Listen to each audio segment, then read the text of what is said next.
Hola, ¿cómo están? Los saluda Rachel Watson en Mentes en Línea junto con Jesús Vélez con este programa que tiene la intención de poder ayudarlos a todos a poder compaginar, entender este mundo de la vida en internet, las redes sociales, el uso de la tecnología y nuestro bienestar psicológico, nuestra salud mental, porque en realidad hay muchas cosas que suceden en este mundo virtual que pueden o ayudarnos a tener una mejor salud mental o puede también colaborar en deteriorar nuestro bienestar emocional. Hola Jesús, ¿cómo estás? ¿Qué tal Rachel? Amigos de Mentes en Línea, un placer estar compartiendo este tipo de contenidos que ayuda a acercarnos más al bienestar emocional y digital con un tema que es evidente que necesitamos discutir y sobre todo aclarar porque cuando hablamos de... Los adultos somos muy drásticos para decir no me interesa cuando no entendemos algo. Y el ciberbullying es un tema que se ha ganado a pulso el derecho de estar en la agenda adulta. Hace muchos años, cuando nosotros hacíamos programas hace mucho tiempo, ¿te acuerdas? La gente decía, no, pero no me gusta que hablen en términos en inglés para hablar del tema, no entiendo. Pero después de varios años, el ciberbullying es un asunto que es clave para entender la dinámica de los chicos y ayudarlos a entender que está mal, pero sobre todo ayudar a los adultos a darle herramienta a esta nueva generación de que está mal. Porque cuando un padre no se mete, el problema sigue. Claro, y lo primero para entender un problema es poder tener claridad e información de qué estamos hablando. Y cuando estamos hablando de ciberbullying, estamos hablando de una situación similar a la que ocurre en los colegios con el bullying, pero al mismo tiempo distinta. Ahora vamos a ver las distinciones, pero en primer lugar vamos a definir.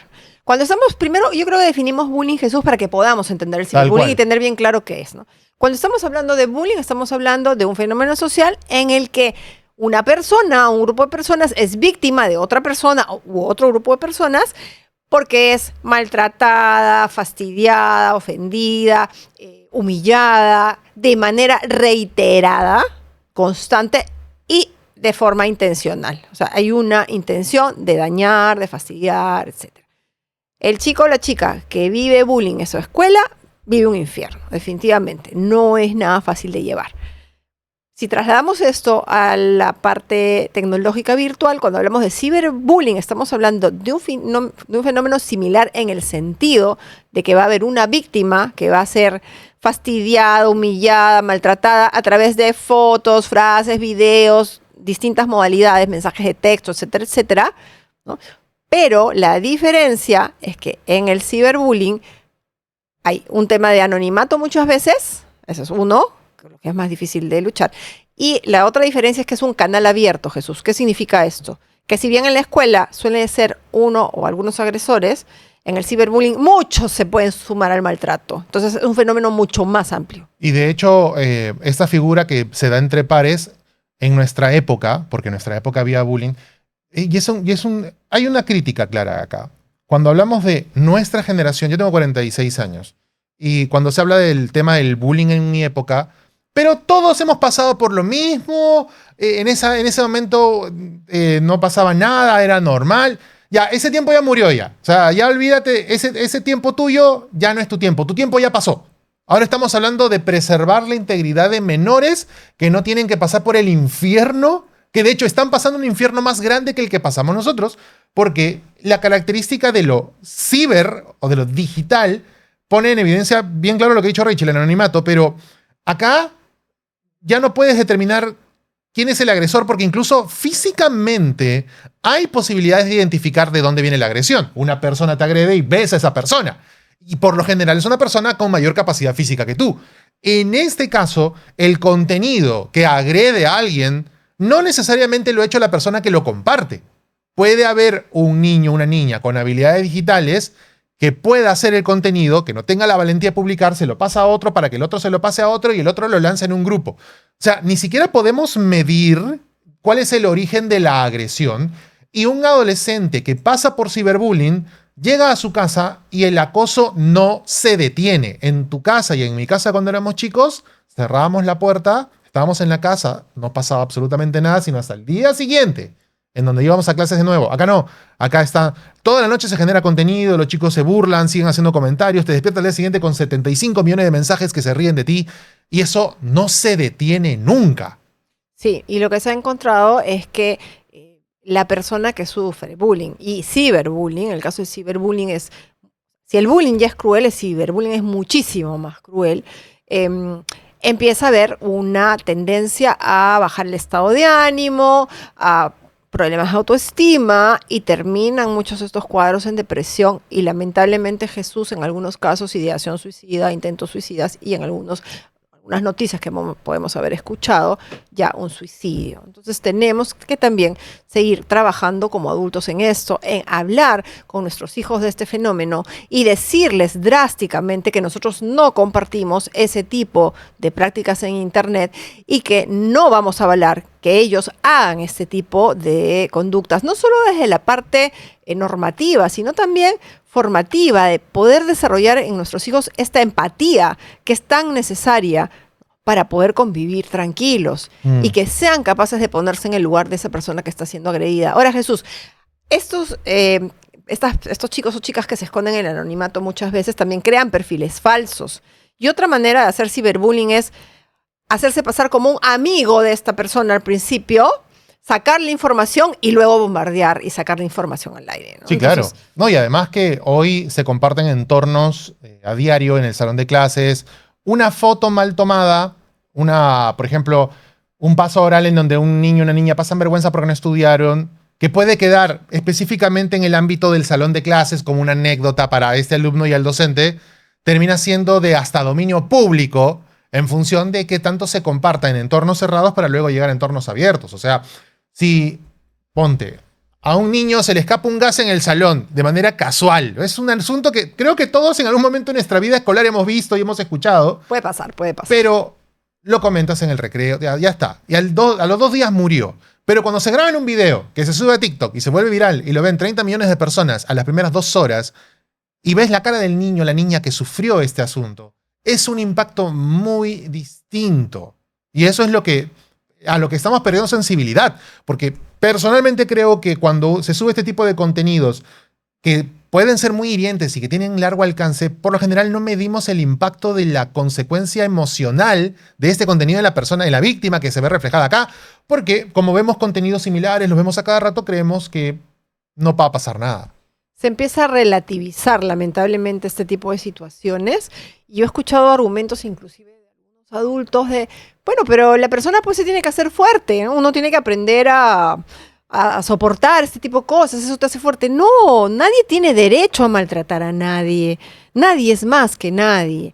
Entonces hay que trabajar muchísimo en que vayan creando nuestros hijos conciencia de que esto es sumamente, potencialmente dañino. Y lo que tú dices es bien importante. No se queda en el ámbito escolar, sale al ciberespacio y entonces no solo se enteran los del colegio, se enteran los de otros colegios o en la universidad, en las universidades, porque eso también pasa en chicos más grandes y también en adultos también. O sea, el burlarse de otros, no sé, siempre cuando un adulto pone un comentario, pone algo, siempre va a encontrar comentarios a favor y comentarios en contra, pero hay una tendencia de que los comentarios en contra sean siempre súper agresivos, ¿no? Claro. Eso es como querer destrozar al otro. Siempre que hablamos de este tema reconocemos la triada del bullying, ¿no? El agresor, el agredido y el testigo. Sin embargo, en el ciberbullying, el testigo se subdivide en 2. Está el testigo, aquel que ve lo que ocurre y no reporta, pero está aquel testigo que participa del colectivo de agresión, que comparte nuevamente el contenido, que crea un sticker, crea un GIF. O se hace viral, ¿no? O lo ayuda a hacer viral, claro. o le da like. O sea, eso es algo que deberíamos empezar a considerar también, que dentro de la parte digital del bullying comienzan a haber estas ramificaciones de responsabilidad y culpa. Y como los chicos dicen, no, yo no he sido el que lo he insultado, a mí me ha dado risa y le doy like, no hay que normalizar eso tampoco. O yo no lo subí, a mí me lo pasaron y yo solo lo compartí, pero Claro. yo no lo he hecho, yo no lo he subido, entonces yo no soy agresor. Pero están colaborando al malestar de esa persona. Claro, tú has atendido, tú has visto casos de víctimas. Bastante, bastante. Por lo general, como padre o madre, ¿cómo me doy cuenta? Porque hoy no veo una camisa rota, no veo un moretón, no veo una mochila rota, cuadernos rayados, no lo veo a hombres por lo menos no los veo sangrar. Y digo, ¿cómo reconozco el bullying en un hombre? Porque una mujer sí lo puedo ver. Pero sí vas a reconocer algunas señales, porque empiezan a haber cambios en nuestros hijos. Y empieza por un cambio en los patrones de conducta. Si yo soy observador y conozco a mi hijo o mi hija y me empiezo a dar cuenta que ya no tiene apetito o que está comiendo en demasía, o sea, cualquier conducta extrema, o ya no puede dormir bien, está durmiendo demasiado, o no quiere ir a la escuela, que eso es un indicador importantísimo, o de repente empiezo a notar que está más ansioso, más ansiosa, más triste, más decaído, ya no quiere hacer sus actividades habituales. Ojo, señal de alerta, algo está pasando. No necesariamente esas señales son solo para ciberbullying, es para saber que algo está pasando, porque siempre el impacto emocional se deja ver de alguna manera, y luego averiguar qué está pasando y puede estar siendo víctima de bullying o de ciberbullying. A veces, ahora actualmente, se da de manera mixta. O sea, es bien raro que le hagan ciberbullying a alguien y en el colegio no le hagan bullying. O sea, hay correlación muchas veces. Y otras veces es ciberbullying puro porque se cuidan bajo el anonimato. Hay chicos que no cuidan el anonimato, eso sí es verdad, y abiertamente insultan por internet. Y ahí podemos identificar quiénes son. Ahí es más fácil de poder intervenir. El problema es cuando no sabes quiénes son. ¿Quiénes crearon ese Instagram falso? ¿Quiénes mandaron ese mensaje? Ahí es donde es muy difícil poder ayudar a la víctima porque sigue, eso no hay manera de detenerlo, salvo, obviamente, se reporta a la página. No sé, ahí tú que sabes más de tecnología, cuando uno reporta, inmediatamente ¿se cierra? ¿No se cierra? No, por lo general, la cantidad de denuncias acerca de un contenido son las que determinan el cierre rápido de un contenido. O sea, si, por ejemplo, alguien publica un contenido malicioso, puede ser spam, puede ser una noticia falsa, puede ser algo que dañe la integridad de una persona, si se reporta de múltiples maneras en un periodo de tiempo corto, puede llegar a darse de baja de manera automática. Si es que no ocurre, si una o dos personas han lanzado esta alerta, puede haber una revisión manual del contenido en donde se observan ciertas situaciones de manera meticulosa, en donde se evalúa si realmente lo que dijo tiene un impacto contra una persona, contra otra. O sea, toda la ficha que uno manda digitalmente tiene una serie de detalles que el usuario debe colocar para reafirmar o confirmar la denuncia. Esa data la analiza la empresa que aloja el contenido. Recordemos que las empresas que alojan el contenido responden a leyes gubernamentales de los países donde operan o de comunidades internacionales como la Comunidad Europea. Y si violan estas normas y no actúan rápido, pueden ser causales de multa para estas compañías por alojar este contenido. Pero, por lo general, los contenidos que tienen pocos reportes y poca claridad, cuando son, por ejemplo, muy grises en el comentario o cuando no son directos, no necesariamente son dados de baja. Lo que un usuario puede optar ahí es bloquearlo. Eso no implica que otros puedan verlo. Y reportar el contenido no necesariamente lleva al cierre de la cuenta. Se puede publicar de otra forma o lo puede publicar. Es lo que hacen ahora los adolescentes o en algunos casos, en algunos grupos, publicar y borrar. Publicar y borrar. Por si acaso a las 7 voy a publicar algo. Lanzaron la bomba y a las 7 y 5 ya no lo ves, pero ya hubo captura de pantalla. Claro. Eso pasa muchísimo también. De hecho, desde la aparición de CICB en adelante, se han denunciado más de 40.000 casos de ciberbullying a nivel nacional. Ojo, y estamos hablando de un factor de denuncias que llega solo al 15% del número total de casos que no son denunciados. Claro, o sea, es una pequeña muestra. Ahora hay que entender también que lo que se denuncia en el CICB tiene un margen también. Todas esas denuncias no necesariamente son bullying o ciberbullying. Claro. Cuando hay esa denuncia, se abre un proceso de investigación para poder ver qué ocurrió y se trabaja con las personas implicadas. Si sabes quiénes son, pero cuando no sabes quiénes son, por más que reportes inclusive en el CICB, sí, claro. El CICB no se encarga de saber quiénes son. No. Es bien difícil. Y no puedes... El CICB no lo ve. No, es que no puedes reportar tampoco, porque te piden datos del agresor. Y entonces no puedes reportar un caso de ciberbullying si no tienes las pruebas. Puedes decir, a mi hijo le están haciendo ciberbullying, pero no hemos identificado a los agresores. Claro. Por lo general, la agresión siempre se habla de un acto contra otra persona que básicamente se establece en violencia. Pero, ¿en la ley del hielo es bullying? Sí, claro, es un tipo de bullying. El bullying tiene muchos tipos, muchas modalidades. Y la ley del hielo tiene que ver con un bloqueo social a la persona. Ese es un tipo de bullying. Te bloqueamos. Nadie interactúa contigo. Nadie se junta contigo. Nadie juega contigo, en el caso de los más chiquitos, por ejemplo. O nadie te acepta en los grupos de WhatsApp del colegio. Exacto, te sacamos, ¿no? O sea, pasas a ser un fantasma fuera de acá. Eso es un tipo de bullying, porque igual es agresivo. O sea, estás maltratando a una persona. ¿Qué impacto tiene en un adolescente el hecho que le imponga una ley de hielo? Es horrible porque se siente que no existe, que es ninguneado y no quiere obviamente ir a la escuela porque no tiene con quién interactuar y se siente sola o se siente solo. Es bien difícil. Ahora, generalmente, felizmente, siempre hay chicos conscientes de que eso no se hace y muchas veces ayudan a acercarse a esta persona. Pero muchas veces pasa primero, Jesús, al interior del grupo de amigos. No creamos que el bullying, el ciberbullying se da porque otros compañeritos a los que no les cae mi hijo les están diciendo, no, a veces son amigos, son del mismo grupo de amigos y empiezan ahí a ver las acciones. Por eso es que en la adolescencia también se ve tanta movilidad en los grupos. Es una época en la que no todos van a permanecer con los mismos amigos en la época escolar. Ok. Si una persona agrede a otra y esta persona, digamos un adolescente, un niño o niña en un colegio, decide juntar esfuerzos para agredir a esta persona y dice, quiero que le hagan la ley del hielo a esta persona. O sea, ahí detectamos una agresión directa, pero también hay agresión por parte de los actores que por apoyar esta agresión no le hablan a la otra. Claro, ahí ya pasan a ser cómplices. Eso se llama complicidad. ¿Cómo me doy cuenta si mi hijo es cómplice porque no está agrediendo por iniciativa, está agrediendo por adhesión? Bueno, es bien difícil enterarte que tu hijo está siendo cómplice. Te lo tienen que decir porque no tienes cómo saberlo. O te tienes que enterar por algún lado. Claro, por eso te lo dice otra familia o te lo dice el mismo chico, en algún momento se le sale o yo estoy muy atento y me empiezo a dar cuenta que a veces tiene comentarios hacia otros que podría estar prestándose a ser cómplice. Generalmente cuando se trata de un bullying de un grupo, así es una persona, porque algunas veces es de 1 a 1 y los demás son testigos, observadores y un par de secuaces que pueden haber por ahí. Pero cuando ya es más gente la que agrede, suele haber un cabecilla o dos, ¿ok? Entonces ahí todos los que siguen a estos cabecillas están siendo cómplices del bullying o del ciberbullying, en este caso que estamos hablando más de la parte tecnológica, ¿no? El tema es que en el ciberbullying pueden haber 50 agresores. O sea, no solo son, o sea, el cómplice es el que hace lo que le dice el agresor, pero aparte en el ciberbullying todos pueden ser igual de agresores, o sea, pueden tener la misma categoría de fuerza. Eso es criminal. O sea, estás matando a esa persona en realidad. Es que no lo ponemos en perspectiva directamente cuando lo vemos como agresor y agredido.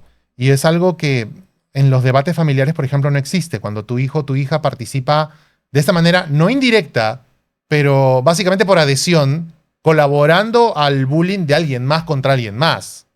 Es por eso que es bien grave el asunto cuando no caemos en cuenta el daño que simplemente por decir, sí, te apoyo, le generamos a otra persona. Pero, y ahí es bien importante como padres cuando nos dicen que nuestro hijo está haciendo algo, no cegarnos, porque a veces los justificamos, los defendemos, los sobreprotegemos.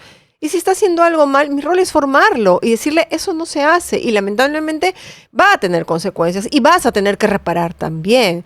Pero lamentablemente muchas veces la tendencia hoy en día es que los padres niegan que sus hijos hagan cosas, salvo les muestres. Yo he tenido situaciones en que les he dicho, no me han creído, les he mostrado y casi se mueren, ¿no? O sea, este es mi hijo, mi hija, es tu hijo, tu hija. Lo está haciendo, vamos a ayudarlo. Necesita ayuda también. No es que sea un pata que hizo eso porque sí. Hay causas que están llevando, porque para que un chico o chica tenga esa crueldad con otros, algo le está pasando también. Claro, algo le está pasando. Porque el bullying es un reflejo familiar. O sea, sí. No siempre. O sea, pero vamos, si un niño agrede a otro es porque ese niño aprendió en su casa que el amor es así. No siempre. Ok. No siempre. Por lo general, sí puede haber en casa cierta manera de relacionarse donde hay agresiones, etcétera. Pero no siempre. Yo conozco padres muy empáticos, de buenos valores, y los hijos empiezan a hacer estas cosas porque también hay influencia. Acuérdate que a esa edad eres altamente influenciable del grupo de amigos. Sí. Y a esa edad tú quieres ser aceptado. Y tú quieres estar entre los populares, por lo general, ¿no? Entonces, se mueven muchas cosas. No solamente es la familia. El rol importantísimo de la familia es que la familia tiene que formar a sus hijos para que no haga este tipo de acciones. Y si les está haciendo, también intervenir y buscar la ayuda de un especialista, porque la víctima, así como la víctima va a necesitar terapia de todas maneras, no hay forma de que supere eso sola, el agresor también necesita terapia. La familia necesita terapia para acompañar a su hijo. Yo conozco muy bien el caso de un niño que agredió a otro compañero en clase y que fue llamado a la atención, incluso el tema escaló, y a este niño agresor el papá le pegó. O sea, por ejemplo, tú no vas a venir a hacerle pasar vergüenza en el colegio y lo reventó a golpes. Lamentablemente eso no está bien.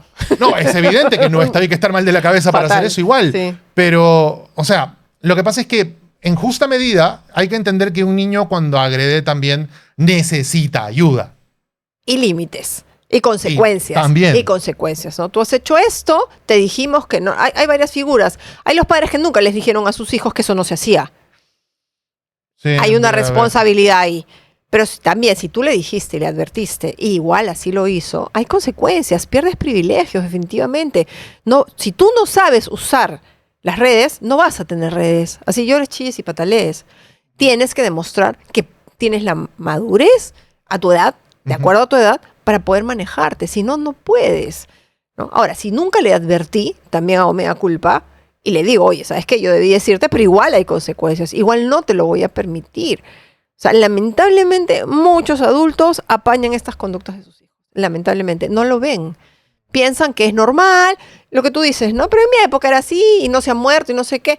Ustedes no tienen idea de la cantidad de adultos que yo veo en terapia, adultos, 40, 50, 60 años que sufrieron bullying y están traumados todavía por eso. No es que se les pasó. Siguieron con su vida, Lo sí, contuvieron. muchos. Claro, no lo procesaron. pero está ahí y lo trabajamos en la terapia y lo sanamos de alguna manera porque ya son adultos y pueden trabajar en eso. Pero a esa edad, Claro. difícil, es una huella bien difícil de borrar. Y de hecho es más tangible en el agredido o la agredida.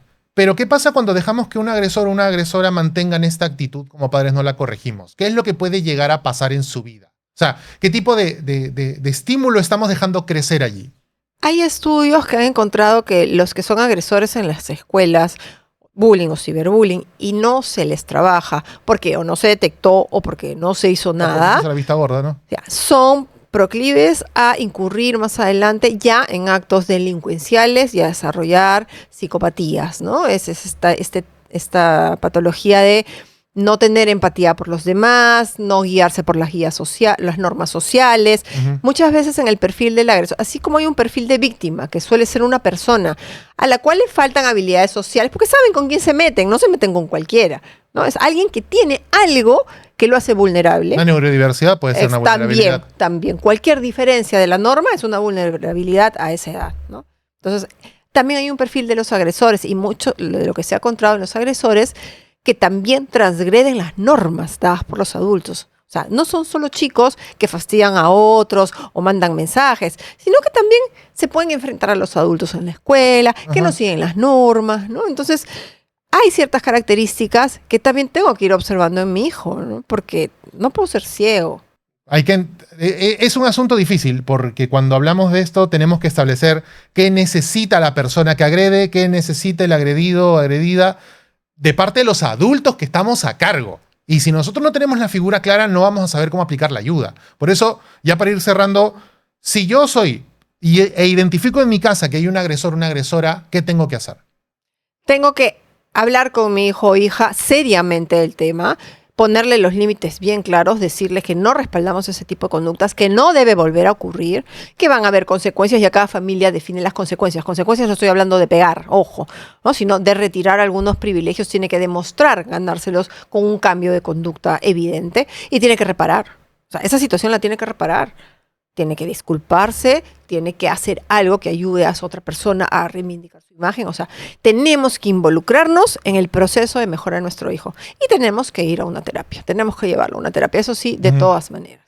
¿Qué tengo que hacer en casa si detecto que hay un testigo que está adhiriéndose al bullying de alguien más contra alguien más? Es lo mismo. En el grado de su participación será el grado de las medidas, ¿no? Si no es el que promueve, el que hace, pero está siguiendo, obviamente también es no estamos de acuerdo, no puedes hacer esto, no es lo que te hemos enseñado. Pero estoy hablando de padres conscientes. Lamentablemente hay un gran grupo de padres que esto lo relativiza. Y ahí es un llamado también a la conciencia y a que podamos nosotros también no cegarnos ante aquellas cosas que están haciendo nuestros hijos. Si hay que corregir, hay que corregir. Y si hay que aceptar que como padres nos hemos equivocado, también hay que aceptarlo. Porque es la única manera de sacar a nuestro hijo adelante, porque el futuro es peor. Si tú dejas pasar ahora estas conductas en tu hijo, le espera un futuro peor, porque se acostumbra a que puede hacer eso. Y va a seguir dañando gente. Y va a terminar probablemente muy mal. Muy bien, esto no está terminando mal, esperemos que te haga recapacitar por lo menos y que entiendas que el daño es un ciclo. Y que finalmente el hecho de que hoy, si tú ves con pasividad que tus hijos están haciendo de daño a alguien más o que colaboran en el daño a alguien más, vas a insensibilizarlos e insensibilizarte cuando ellos reciban daño también. Y va a ser un ciclo bien peligroso de alimentar porque no te va a gustar cuando te toque a ti. Y hay que cortar ese círculo, hay que cortar ese ciclo de violencia para evitar que nuestros hijos a futuro, si no han sido víctimas de esto, lo sean. De eso se trata también. Por supuesto, es un trabajo que tenemos que hacer como comunidad de adultos. Todos desde nuestras casas y desde las escuelas. Es la única forma de detener esto que cada día crece más, porque cada vez hay más adolescentes y niños que están interactuando en redes sociales y el ciberbullying se está convirtiendo en un problema ya de salud mental. 92% de los padres, cuidadores y docentes de este país requieren políticas claras contra el ciberbullying. Ya esa necesidad es no negociable. Y es por eso que en este episodio de Mentes en Línea hemos abordado todas las perspectivas que has tenido que saber acerca del tema. Así que recuerda, comparte este contenido y de paso suscríbete y síguenos en redes sociales como @mentesenlineap. ¿Y dónde te pueden seguir? RachelWatsonDeLucci.com y también como en mi Instagram y en mi Facebook estoy como Rachel Watson Delucci. Muy bien, a mí me pueden encontrar como @gbdel y nos encontramos en una siguiente sesión de Mentes en Línea. Hasta pronto.